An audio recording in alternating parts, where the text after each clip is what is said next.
Some of the most extreme resistance in the colonies occurred directly in Massachusetts. Events there catapulted colonists further towards resistance and eventual rebellion. In early 1770, the Boston Massacre will inflame colonist and British relations and briefly initiate a 3-year period of peace prior to the further escalation of conflict between the two parties. To understand the Boston Massacre, you have to understand some of the contextual developments that are going on.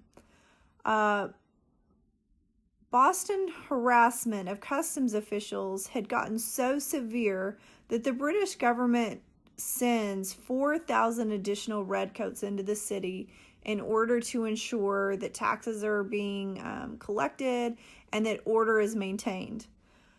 The Bostonians resent the presence of redcoats in their city. Redcoats are stationed in Boston numerous times throughout this whole pre-revolution period, to the point that approximately 30% of the people in town are redcoats. They're British soldiers. The Bostonians see these redcoats as a standing peacetime army that directly threatens their liberty. This is something that really bothers them. And the redcoats pose a significant financial burden. The army is very poorly paid, and because they're poorly paid, they often competed with colonists locally for work when they were off duty. They would do some tricky things where they'd offer employers to work. They would say, I'll work for a lower wage than a regular colonist. So oftentimes they got the jobs, and it left many of the Bostonians unemployed. So unemployment rates, especially among poor Bostonians, were particularly high, and it was a direct result of these tactics of the redcoats. As a consequence, your locals and your redcoats frequently clash, and at times these clashes are particularly violent. On March 5th, 1770, in the evening, a crowd of local young men were harassing some of the redcoats near the customs house. They're throwing rocks and sticks and snowballs that have ice chunks and rocks within them at redcoats, and a mob starts to form. The captain lines up several of his men to protect the building, and from this point, the accounts vary as to what happened, but at some point, the nervous redcoats fire into the crowd. They kill 5 colonists, and they wound 6. Of the dead, Crispus Attucks is included. He's a mulatto sailor who's free. He was a former slave, and he's known throughout American history as the first casualty of the Revolution.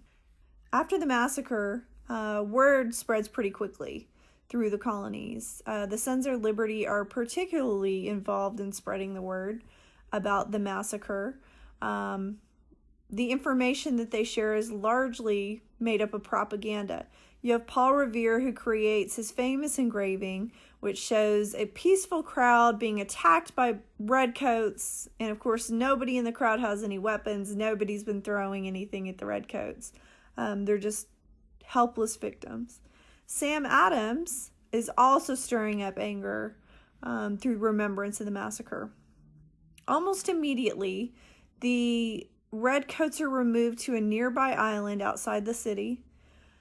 Those who were involved in the incident were fired and then put on trial. John Adams, ironically, provides a defense for the redcoats.